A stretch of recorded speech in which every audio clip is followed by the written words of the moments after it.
나라가 임하시오며 뜻이 하늘에서 이루어진 것 같이 땅에서도 이루어지이다. 아멘.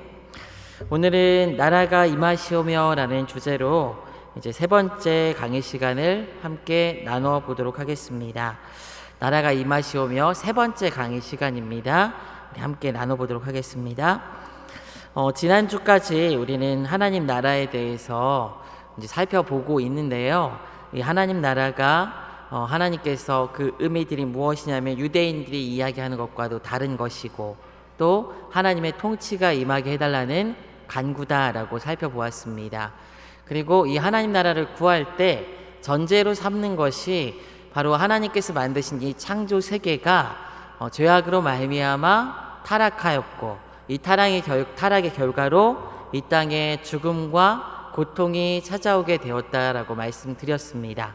그리고 이 면에서 이런 점에서 이제 하나님 나라가 임하게 해달라는 기도가 무엇이냐면 이 죄악된 세상이 다시 하나님의 은혜로 말미암아 회복되는 것을 간구하는 것이다 라는 내용으로 우리 성경에 임하는 하나님 나라의 모습으로 이제 잔치 그리고 치유, 축기 이런 것들을 한번 살펴보면서 이 하나님 나라가 임하는 모습이 무엇인지 한번 살펴보았죠. 오늘은 이제 세 번째 시간입니다. 이 하나님 나라 앞에서 살펴본 내용을 토대로 이 하나님 나라는 어디서부터 오는 것인가 라는 것을 먼저 한번 살펴보고 이 하나님 나라의 특징들에 대해서 하나하나 짚어보며 우리 한번 나눠보도록 하겠습니다. 이 하나님 나라는 어디서부터 임하게 되냐면은 이 하나님 나라는 위에서부터 임하게 됩니다. 우리 다 같이 한번 따라해 봅시다. 위에서부터 임합니다. 예, 우리 하나님 나라를 표현할 때 예수님께서 성경에서 자주 사용하시는 표현이 있습니다. 그것이 무엇이냐면 온다라는 표현이에요. 온다. 하나님 나라가 임했다, 온다라는 표현을 주님께서 사용하고 많이 사용하셨습니다. 누가복음 12장 32절을 우리 한번 찾아서 한번 읽어봤으면 하는데요.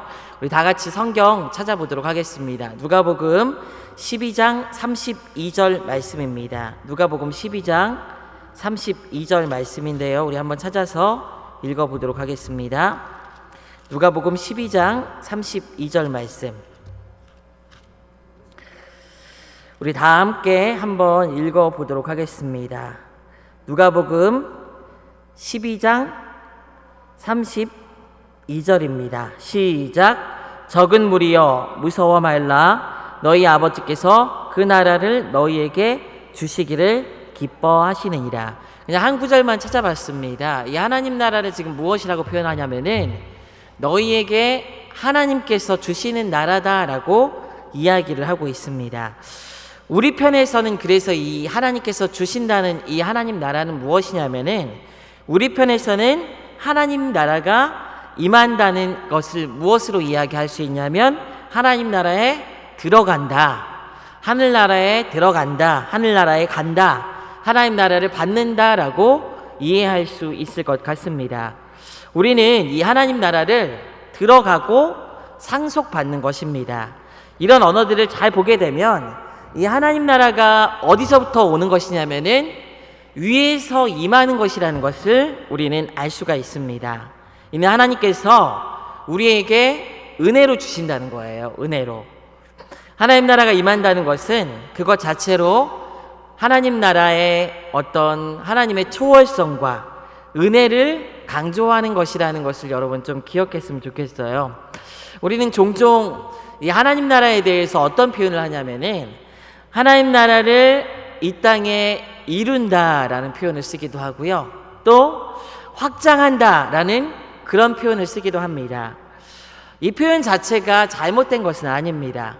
그런데 자칫 잘못하면은 이 하나님 나라를 이해할 때 위에서부터 분명 하나님께서 주시는 것이고 임하는 것이고 우리 편에서는 받는 것이고 들어가는 것임에도 불구하고 이 하나님 나라를 마치 내가 임하게 하는 것처럼 생각을 하기 쉽다는 거예요. 잘못하면은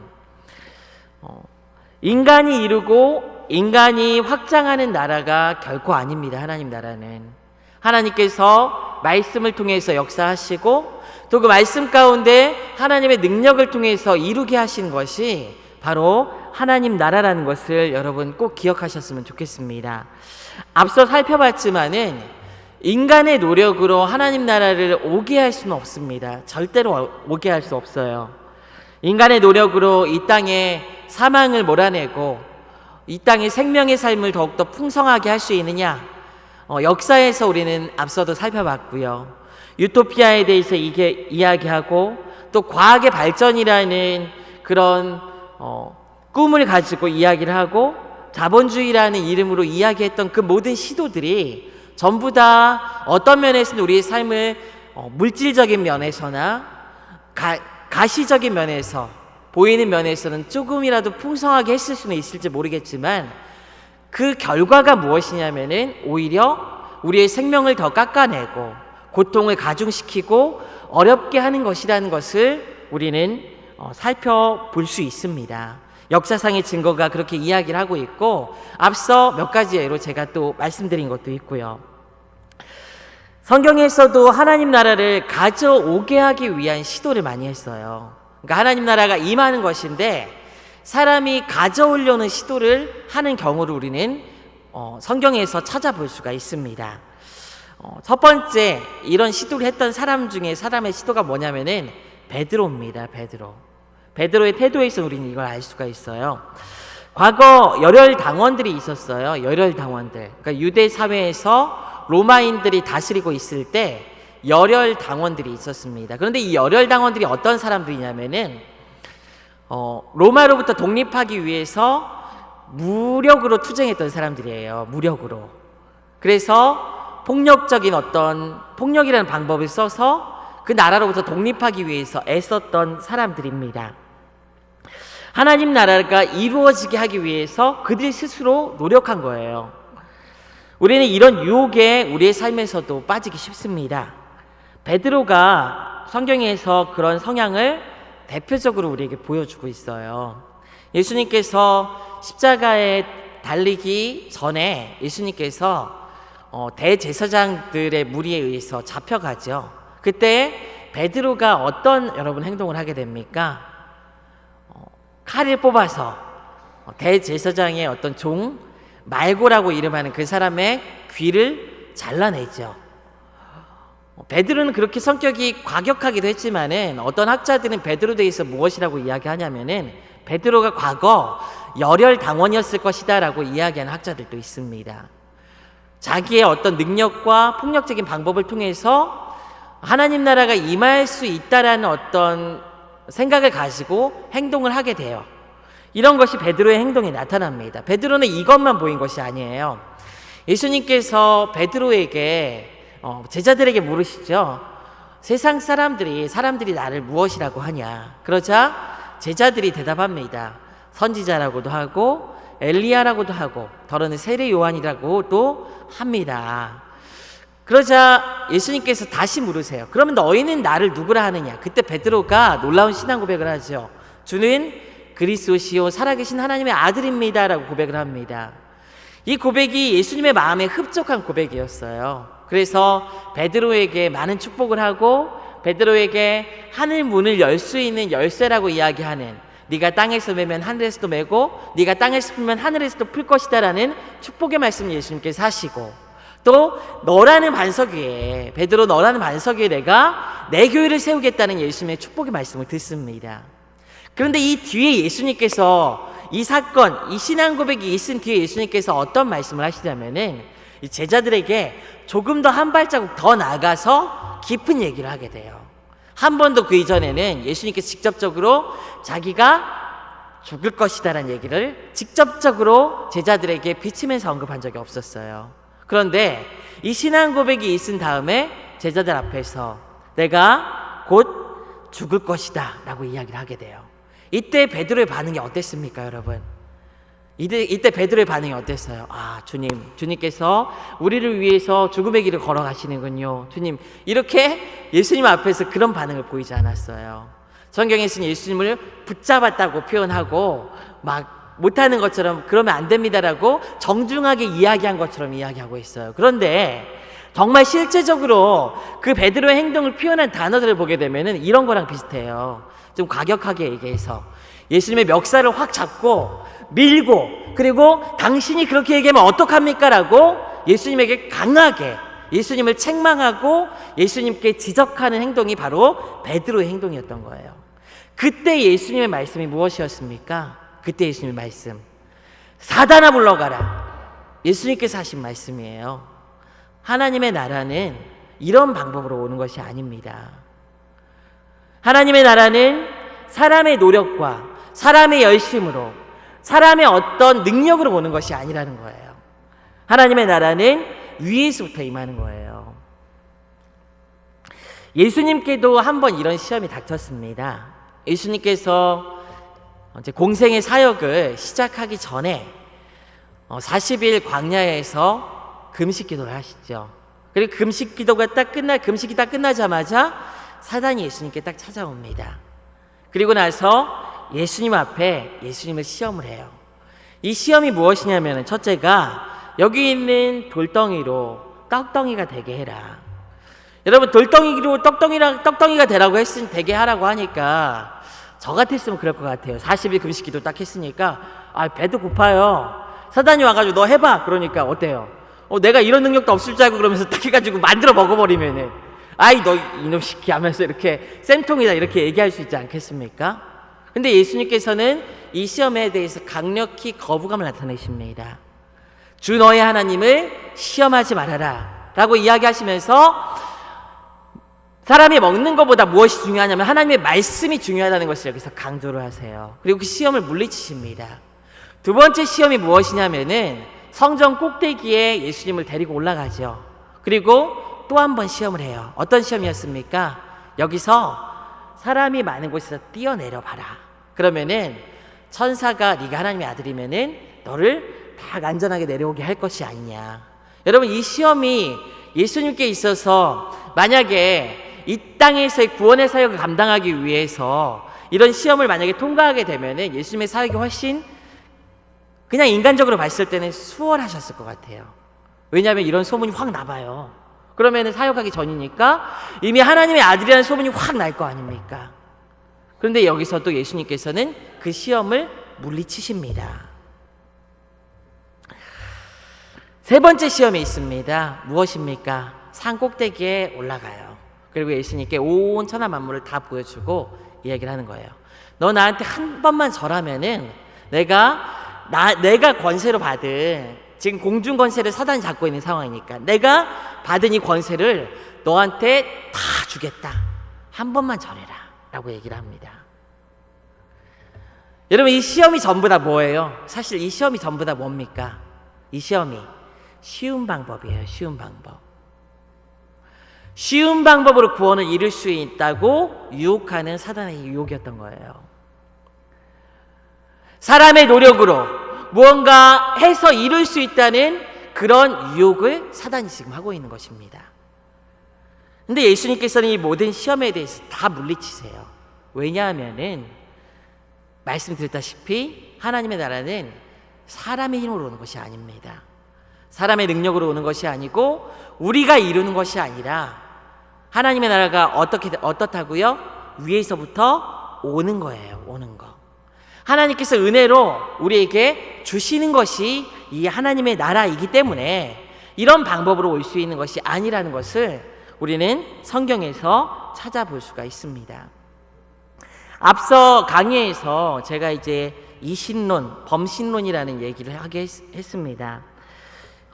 이신론의 대표적인 종교가 이슬람 종교고, 그리고 이슬람 종교의 이 하나님은 이신론, 말 그대로 이 세상과 관련이 없어요. 능력이 많으신 하나님이시긴 한데, 신이긴 한데 이 세상에 관여하지 않은 신입니다.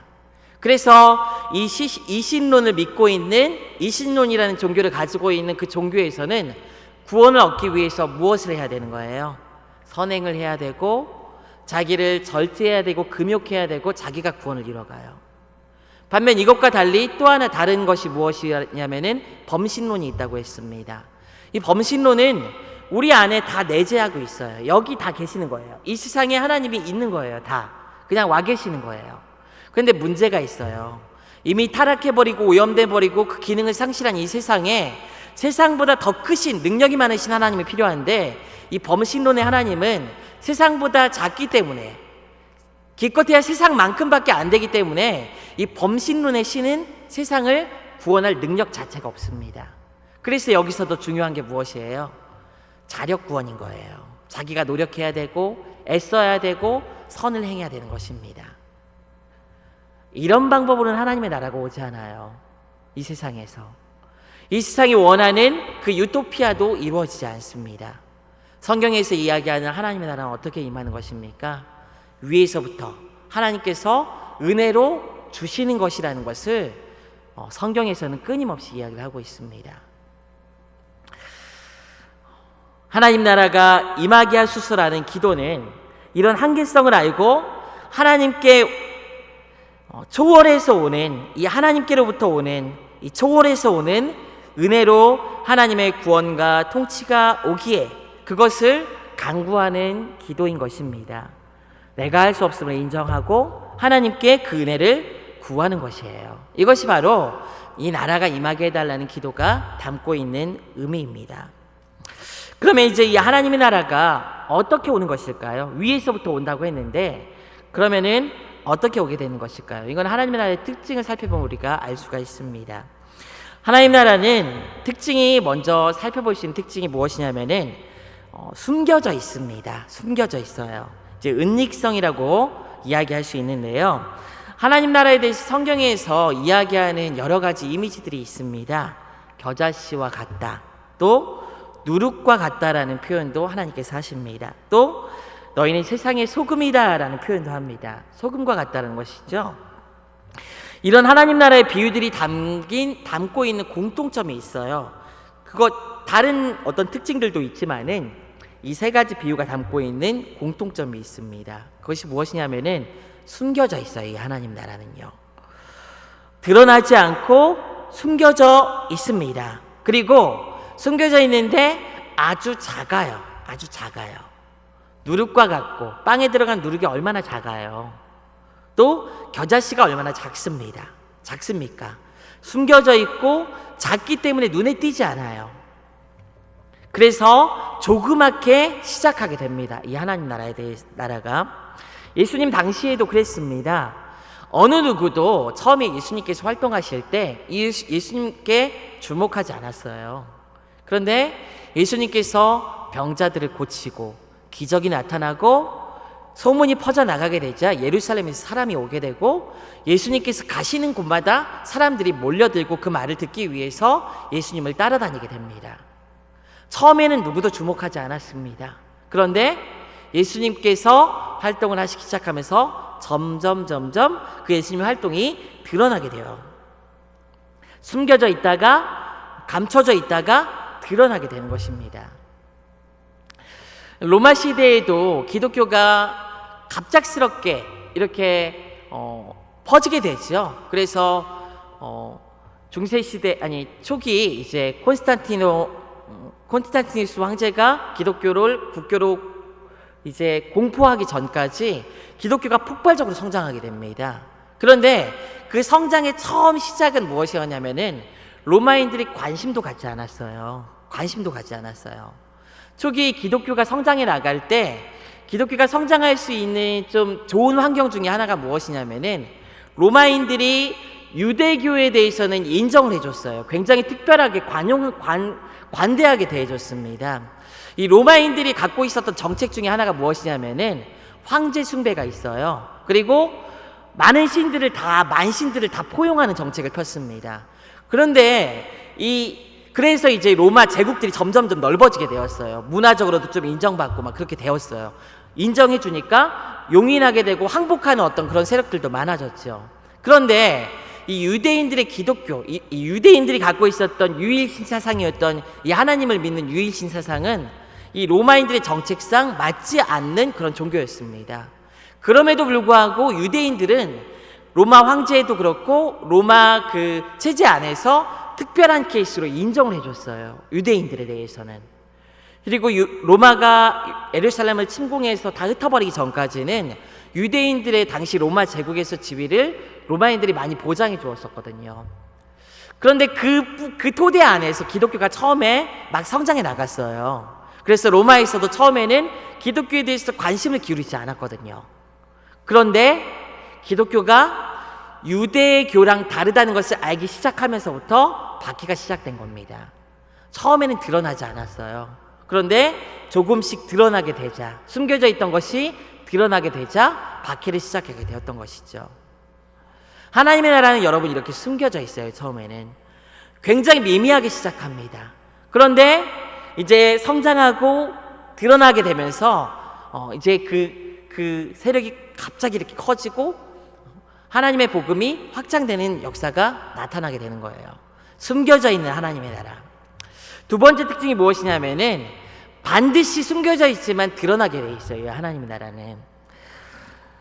왜 그러냐면은 누룩에서도 그렇고 겨자씨에서도 그렇고 소금에서도 이 생명력이 있습니다. 다 아무리 작고 하찮은 모습으로 시작했다 하더라도 이 생명이 있기에 자라게 되어 있습니다.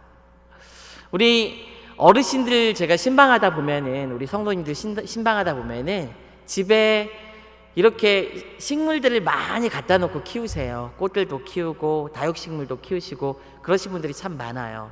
저도 도전을 받아서요. 제가 우리 두 아들들에게 아들들 너희들도 생명이 자라나는 걸 좀 봐야 될 권리가 있다라고 생각이 들어가지고 얼마 전에 저기 어디 가서 대나무 통밥집 가서 우리 교육자들이 한번 식사를 한 적이 있어요. 어디서. 그래서 식사를 하고 그 대나무 통을 다 주더라고요. 그래서 물어보니까 이거 다 가져가도 된대요. 그래가지고 제가 그거를 딱 가지고 와가지고 우리 애들한테 구멍을 밑에 딱딱 뚫어가지고 화분을 만들어 줬습니다. 그리고 집에 도착하자마자 이제 화원 찾아가가지고 꽃씨를 구했어요. 그래가지고 그거를 딱 심어주고 얘들아 너희가 기도를 열심히 하고 여기에다 물을 잘 주고 정성스럽게 기다리다 보면은 여기서 싹이 나고 꽃이 필 거야 라고 가르쳐 주었어요. 그래서 애들이 아침마다 일어나면 가가지고 물 주고 그 다음에 가서 보고 막 이렇게 하더라고요. 근데 어느 날인가 그게 싹이 딱 난 거예요. 애들이 너무 좋아하면서 내 거에도 났다 내 거에도 났다 그러면서 서로 자기 거 보라고 막 그렇게 하더라고요. 이 씨앗이 사실 딱 심기 전에는 어때요? 딱딱해가지고 말라 비틀어져 있고요. 여기 생명이 있을까라는 생각이 들어요. 그런데 그걸 딱 심어놓고 물을 주고 자라기 시작할 때 그 안에 생명이 이제 나는 그런 역사를 우리는 보게 됩니다. 이 자연 만물에서도 우리는 알 수가 있어요. 생명이라는 것은 아무리 작고 사소하다 할지라도 그 안에 생명력이 있게 되면 피어나게 되는 거예요. 그것이 자라나게 되는 것이고 이 하나님 나라는 그것 자체로 그 안에 굉장한 생명력을 가지고 있는 능력이 있습니다. 그 하나님 나라는 결국 필연적으로 드러나고 자라게 되어 있는 거예요. 아무리 인간의 반대가 있고 사탄의 위협이 있고 공격이 있다 할지라도 창조주시며 역사의 주인이신 하나님의 통치하심이 있기에 필연적으로 이 복음이 있는 자리에 하나님 나라가 임하게 되는 것입니다. 그리고 이 하나님 나라는 또 어떻게 해요? 드러나게 되면은 점점 자라게 돼 있어요. 그냥 아침에 딱 이렇게 싹이 났다가 저녁에 일어나면 막 꽃이 피고 나무가 되어 있는 게 아니잖아요. 그것처럼 하나님 나라도 점점 자라게 됩니다. 점점 마치 아이들이 성장하는 것처럼 점점 자라게 돼 있어요. 누룩이 처음에 없는 것 같지만 점점 퍼져서 반죽 전체를 변화시키는 것처럼 예수님의 하나님 나라의 복음은 온 세상에 구원을 가져오는 겨자씨와 같고 겨자씨와 같고 누룩과 같다고 성경에서 이야기를 하고 있습니다. 겨자씨라는 이 이미지가 사실은 이 겨자씨에 대해서 무엇이라고 이야기하냐면은 겨자씨가 자라 큰 나무가 숲을 이루어 많은 새들이 앉는다라고 성경에서 이야기를 합니다. 그 처음은 작지만은 이 표현이 있는데 이것은 다니엘서 2장에 있는 구원의 안식처를 얻게 한다는 것을 상징적으로 표현하는 그 표현하고 비슷해요. 외적인 어떤 변화가 이 하나님 나라에 나타나게 됩니다.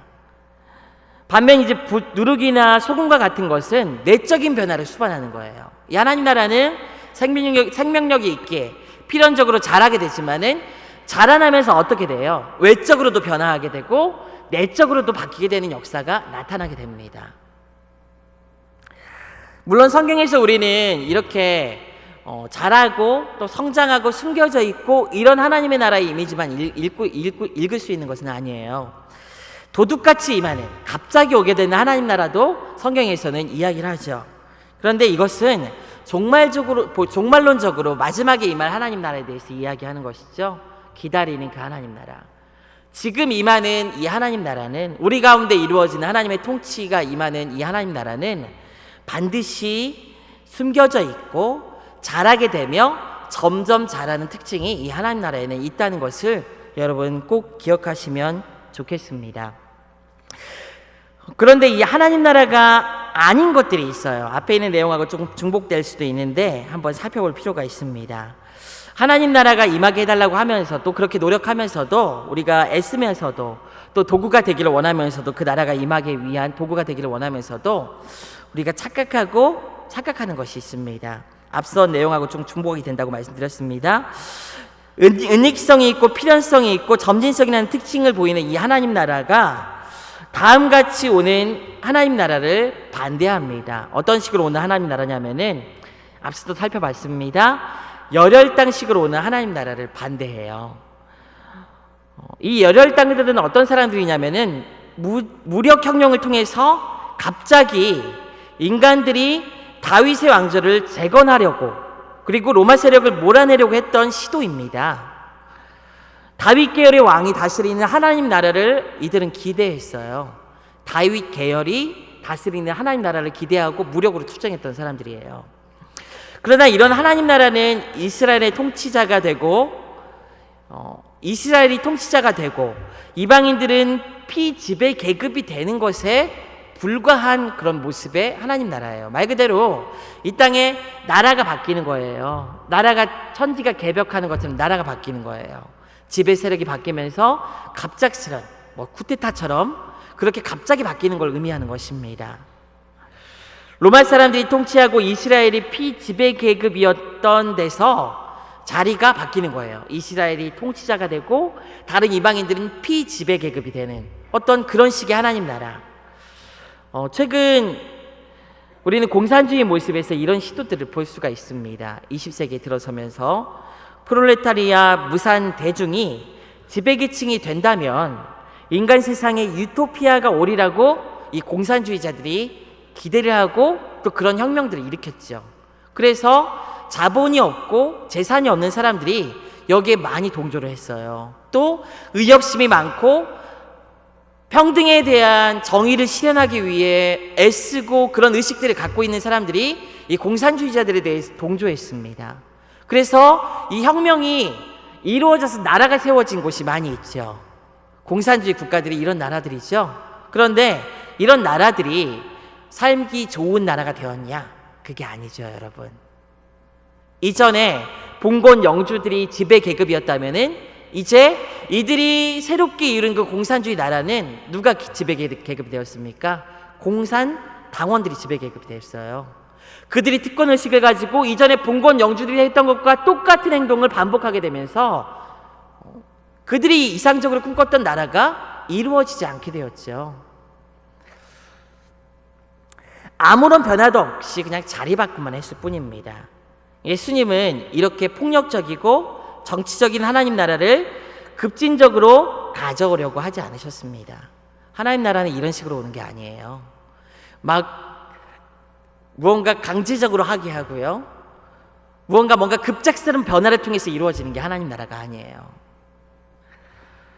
또 두 번째 하나님 나라가 아닌 것이 있습니다. 무엇이냐면은 바리새적인 경건주의로 하나님 나라가 오는 것도 아니에요. 바리새적인 소극주의를 예수님께서는 굉장히 비판합니다. 바리새인들은 율법의 근본 정신은 왜곡하고 율법의 문자에 굉장히 집착하죠. 그래서 하나님의 백성이라면 당연히 손을 닦고 음식을 가려야 하고 이것이 하나님의 통치를 받는 것이라고 이해해서 정결의식, 그 다음에 경건하게 사는 것, 이거에 굉장히 집중합니다. 그런데 이런 식으로 율법을 지킨다고 해서 사회가 변화되거나 하나님 나라가 임하는 것은 결코 아닙니다. 구약의 겨자씨는 그런 것에서 자라지 않습니다. 구원의 겨자씨는 이런 것이 자라는 것이 아니에요. 단지 경건의 모양만 갖춘다고 하나님 나라가 임하느냐? 그것이 아닙니다. 인간의 노력과 힘으로 오는 것이 하나님 나라가 아니에요. 그러면 하나님 나라는 여러분 어떻게 임하는 것입니까? 위에서 임한다고 하는데 위에서 임하는 하나님 나라의 모습은 우리의 삶에서 어떤 식으로 이루어질까요? 그것을 잘 표현한 계명이 있어요. 마태복음에서 표현한 계명이 있습니다. 마가복음이네요. 마가복음 12장 28절부터 우리 31절까지 찾아서 한번 읽어보도록 하겠습니다. 마가복음 12장 28절부터 31절까지입니다. 우리 찾아서 한번 소리내서 한번 읽어보도록 하겠습니다. 마가복음 12장 28절부터 31절까지 말씀입니다. 다 찾으신 줄 알고 우리 한번 같이 한번 읽어보도록 하겠습니다. 시작. 서기관 중 한 사람이 그들이 변론하는 것을 듣고 예수께서 잘 대답하신 줄을 알고 나와 묻되 모든 계명 중에 첫째가 무엇이니까? 예수께서 대답하시되 첫째는 이것이니 이스라엘아 들으라. 주 곧 우리 하나님은 유일한 주시라. 내 마음을 다하고 목숨을 다하고 뜻을 다하고 힘을 다하여 주 너의 하나님을 사랑하라 하신 것이요. 둘째는 이것이니 내 이웃을 내 자신과 같이 사랑하라 하신 것이라. 이보다 더 큰 계명이 없느니라. 하나님 사랑과 이웃 사랑을 항상 예수님께서는 함께 이야기하십니다. 이것을 좀 고급스러운 말로 이제 신학자들이 아니면 좀 고급스러운 말로 표현하면은요, 사랑의 이중 계명이라고 합니다. 우리 다 같이 한번 따라해 볼까요? 사랑의 이중 계명. 예, 하나님 사랑, 이웃 사랑에 대해서 성경에서 강조를 하고 있어요. 예수님께서. 앞서 십계명 배울 때 우리는 하나님에 대한 사랑에서 살펴보았습니다. 여러분, 하나님 사랑의 반대말이 뭘까요? 하나님 사랑의 반대말 뭘까요? 뭘까요? 어떤 분은 이웃사랑 아닌가? 라고 생각하시는 분들이 있을 수도 있어요. 근데 결코 이웃사랑은 아닙니다. 하나님 사랑의 반대말은 무엇이냐면은 다 같이 따라해 봅니다. 우상숭배. 우상숭배예요. 우상숭배. 이 우상숭배가 하나님 사랑의 반대말입니다. 그리고 이 우상숭배라는 것은 그냥 떠올리면은 어떤 조각상이나 어떤 상을 떠올리고 거기에 절하는 것을 생각하기 쉽지만은 이 시대의 가장 큰 우상은 뭘까요? 만몬입니다. 만몬. 물질이에요. 물질. 이 시대이기도 하지만 이전 시대도 마찬가지였어요. 사실은요. 물질이라는 이 우상을 섬기는 것이 하나님 사랑의 이 시대에는 반대말인 것 같아요. 저는요. 물신주의라고도 이야기할 수 있는 이 만몬. 모든 형태의 우상 숭배에는 파괴력이 있습니다. 죽음을 가져와요. 만모니즘 물신주의에 빠지면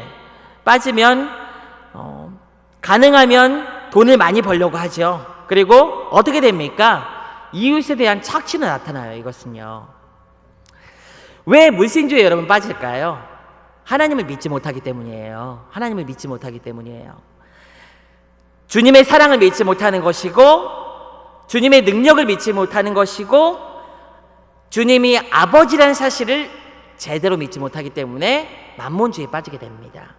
만약에 온 세상을 만드시고 세상의 주인 되신 하나님의 능력을 믿어요. 더군다나 그 하나님께서 우리의 아버지 되심을 믿어요. 그 아버지인데 우리를 극진히 사랑하시는 아버지라는 것을 믿어요. 그러면은 물질에 대한 집착으로 나타나지 않게 돼요. 왜냐하면 그 아버지는 어떤 하나님이에요? 우리의 모든 필요를 아시고 채우시는 하나님이시기 때문에 그 하나님에 대한 믿음이 있게 되면 물신주의에 빠지지 않게 됩니다. 이미 내 것이기 때문에 집착하지 않아요. 그런 것들 얻으려고 하지 않아요. 그런데 그런 것을 얻으려고 하는 것 자체가 뭐예요? 내가 하나님을 제대로 믿지 못하고 있는 겁니다. 우리가 하나님을 제대로 믿게 되면은 결국 이런 물신주의에 빠지지 않게 되고 더 많은 것을 얻으려고 노력하고 애쓰면서 나타나는 이웃착취도 나타나지 않게 되는 거예요. 우리에게. 하나님에 대한 의존과 헌신, 초월의 하나님이 우리 아빠라고 하는 믿음으로 살면 날마다 공급해 주시는 생명의 떡으로 살겠다는 삶의 자세를 갖게 됩니다. 하나님께서 우리의 필요를 따라 필요한 만큼 꼭 채워주신다는 믿음이 있으면은 집착하지 않게 되는 거예요. 그리고 이런 삶의 자세는 이웃에 대한 넉넉한 자세와 관대함으로 나타나게 되어 있는 겁니다. 당연한 거예요, 이거는요. 이웃사랑은 하나님 사랑의 결과가 되죠. 그래서 하나님을 사랑하지 않으면은 결국 이웃도 사랑할 수 없게 되는 것이고, 그리고 우상 숭배를 하게 됩니다. 이 시대에. 이를 구체적으로 표현한 것이 바로 이 사랑의 이중계명이에요. 우리는 종종 하나님의 통치에 대해서 굉장히 추상적인 개념을 갖다 붙일 때가 있습니다. 그러나 하나님의 나라는 추상적이지 않아요. 실제적입니다. 매 순간순간 우리의 삶에서 이 하나님 나라라는 기준을 가지고 우리는 판단하고 살아가고 하나님의 통치를 받고 살아가는 것이 바로 신자의 삶입니다. 윤리적 기준 혹은 하나님 의존성이라는 기준으로 우리는 판단하고 늘 행동해야 하죠. 이것이 하나님의 통치를 받는 하나님 나라에 속한 자들의 삶이라는 것을 여러분 기억하시면 좋겠습니다. 이 기준이 되는 것이 바로 뭐냐면은 사랑의 이중 계명인 거예요. 이 잣대를 가지고 매일 우리는 갈림길에 있어요. 내가 하나님을 섬기며 살아갈 것이니 아니면은 물질주의에 빠져서 물신주의에 따라 살아갈 것인지 갈림길에 있는 것입니다. 우리의 선택에 따라 우리의 삶에 풍성한 하나님의 나라가 임하기도 하는 것이고 또 세상적인 나라가 임하기도 하는 겁니다. 쉽게 그냥 딱 얘기해서 신호등을 여기를 건너야 돼 말아야 돼, 빨간불인데 여기 횡단보도도 없는데 내가 건너야 돼 말아야 돼, 이것도 여러분 하나님 나라에 대한 기준이 될까요, 안 될까요, 여러분? 또 이 옷을 팔면 얼마가 남나? 많이 남겨야 하는데 이 물건 만들어서 100원 받을까 50원 받을까? 이런 판단도 여러분 그냥 돈이니까 내가 많이 벌면 되지, 이게 아닌 거예요. 다 뭔가요? 내가 하나님 나라를 선택할 것인가 세상 나라를 선택할 것인가, 그 갈림길에 있는 선택인 것입니다. 왜 이게 윤리적이고 신앙적인 문제일까요? 결국은 내가 더 많은 돈을 벌려고 욕심을 부리는 것은 내 노력으로 내 삶의 자원을 얻으려는 것이기 때문이죠.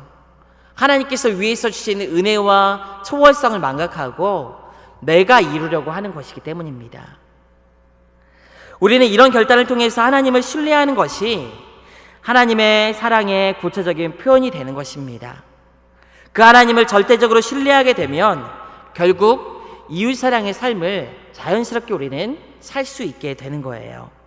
하나님의 통치가 결국 하나님의 백성에게는 사랑의 이중 계명에 대한 순종으로 이 땅에서 실현되는 것이라는 것을 여러분 꼭 기억하셨으면 좋겠습니다. 이렇게 사랑의 이중 계명이라는 잣대를 가지고 우리의 삶을 늘 성찰하고 거기에 따라서 하나님 사랑이라는 기준에 따라 선택을 하게 될 때 이 땅에는 자유와 정의와 평등이 확대되고 또 자연과 환경의 적절한 이용이 나타나게 됩니다. 두루두루 모든 삶의 영역에서 하나님의 평강이 임하게 되는 거예요. 꼭 기억하시길 바랍니다. 여러분, 하나님을 진짜 제대로 사랑하게 되면은요, 제대로 믿게 되면은 이웃사랑이라는 것은 그냥 따라오는 것이라는 것을 꼭 기억하시길 바랍니다. 그 말은 반대로 생각하면 내가 지금 이웃을 사랑하지 못하고 또 내가 더 많은 돈을 벌려고 그냥 집착하고 있다면은 그것 자체가 하나님을 사랑하고 있지 않다는 것, 제대로 하나님을 나의 아버지로 믿고 있지 않다는 것을 반증하는 것이라는 것을 여러분 꼭 기억하시길 바랍니다. 그래서 내가 정말 하나님을 제대로 믿는 삶을 살아갈 수 있으면 좋겠어요. 입으로만 하나님 나라가 임하시옵소서라고 기도하는 것이 아니라 마음으로 또 삶의 구체적인 실천을 통해서 이 하나님 나라가 임하는 삶을 결단을 통해 살아가고 또 그런 삶을 소원할 수 있는 우리가 되길 원합니다. 그런데 굉장히 아이러니가 하나가 무엇이냐면은 그냥 쉽게 오지는 않습니다. 이것이요. 하나님을 그냥 쉽게 사랑할 수 있는 건 아니에요. 세상을 선택하지 않고 하나님을 선택하는 것이 쉬운 건 아니에요. 이 사랑의 이중 계명을 잘 실행하기 위해서 우리에게 꼭 필요한 것이 있습니다. 무엇일까요? 성령의 능력이 있어야 돼요. 내 힘으로 하면 되는 게 아니거든요. 내 힘으로 되는 게 아니에요. 내 힘으로 되는 게 아니에요. 자녀들을 키우면서 참 많이 느껴요. 이 자녀들이 엄마 아빠가 자기들을 사랑하는 걸 알까요, 모를까요, 여러분? 알지요, 다 사실은. 자기가 알고 있다는 사실도 이미 자기가 사랑하고 있다는 것을 몸으로, 마음으로, 영으로 알고 있다는 것도 모를 수 있어요. 그런데 알고 있어요. 그런데 당장 눈앞에 자기가 좋아하는, 그런데 해로운 것이 있을 때 부모가 맞게 되면은 거기에 대해서 반감을 가집니다. 알고 있는데 제대로 되지 않는 거예요. 왜냐하면 능력이 없는 거예요, 애들에게는요. 그걸 극복할 수 있는 능력이 없는 거예요. 신자의 삶도 마찬가지입니다. 알고 있는데 안 되는 경우가 있어요. 그래서 우리에게 필요한 게 뭘까요? 하나님의 능력이 필요한 거예요. 하나님의 능력이 필요한 겁니다. 하나님의 성령의 충만함이 없으면 그래서 하나님도 제대로 사랑할 수가 없는 겁니다. 당장 눈앞에 현실이 보이는 거예요. 사랑하는 성도 여러분, 여러분들은 하나님의 그 나라가 임하게 하기 위해서 늘 여러분 기도하시길 바랍니다. 성령 충만하게 해달라고 기도하시고 성령을 따라 믿음으로 결단할 수 있는 삶이 되시기를 주님의 이름으로 부탁드립니다. 마지막으로 간략하게 살펴보고 넘어갈게요. 이 하나님 나라가 임하게 되는 그 통로가 있어요. 그것이 무엇이냐면 바로 복음입니다. 복음. 이 부분은 나중에 이제 10월 달에 전도 세미나가 있어요. 그때 더 자세히 살펴볼 테니까 간단히 짚고 넘어가겠습니다. 복음이라는 통로가 있어야지 하나님 나라가 임하게 돼요. 이 복음이라는 것을 구체적으로 잘 표현한 성경 구절이 있습니다. 고린도전서 15장 3절에서 5절 말씀이에요. 바울이 이 복음을 핵심적으로 압축해서 표현한 성경 구절인데요. 제가 읽어드릴게요. 집에서 한번 찾아서 읽어보시기 바랍니다. 고린도전서 15장 3절부터 5절 말씀입니다. 내가 받은 것을 먼저 너희에게 전하였노니 이는 성경대로 그리스도께서 우리 죄를 위하여 죽으시고 장사 지낸 바 되셨다가 성경대로 사흘 만에 다시 살아나사 게바에게 보이시고 후에 12제자에게와 그 후에 500여 형제들에게 일시에 보이셨나니. 복음을 바울은 네 마디로 표현합니다. 여기서 무엇이라고 표현하냐면은 첫째, 그리스도의 죽음. 둘째, 그리스도의 장사되심. 그리고 셋째, 다시 살아나심. 그리고 넷째가 그 다시 살아나신 자신을 보여주심. 이 네 가지로 표현하고 있습니다. 바울의 복음의 핵심은 분명해요. 무엇이냐면은 그리스도의 죽음과 부활. 그 중에서도 그리스도의 죽음이 바울의 복음에 있어서는 핵심적인 사건입니다.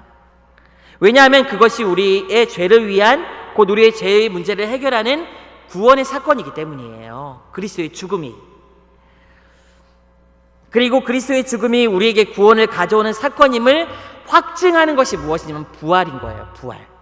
만약에 다시 살아나지 않았다면 예수 그리스도께서 이 그리스도의 대속의 죽음이라는 것이 거짓이 되는 거예요. 그런데 다시 살아나셨기 때문에 그리스도의 대속의 죽음이 확증되는 것입니다.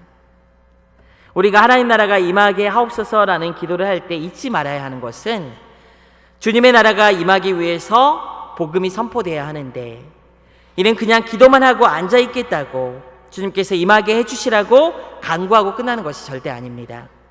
그리스도의 죽음과 부활을 전하는 삶을 살겠다는 믿음의 결단이 있고 또 앞서 얘기한 사랑의 이중 계명과 같은 그런 하나님의 계명들을 내가 지키겠다는 결단이 있는 기도가 바로 주님의 나라가 임하게 하시옵소서라는 기도가 담고 있는 의미예요.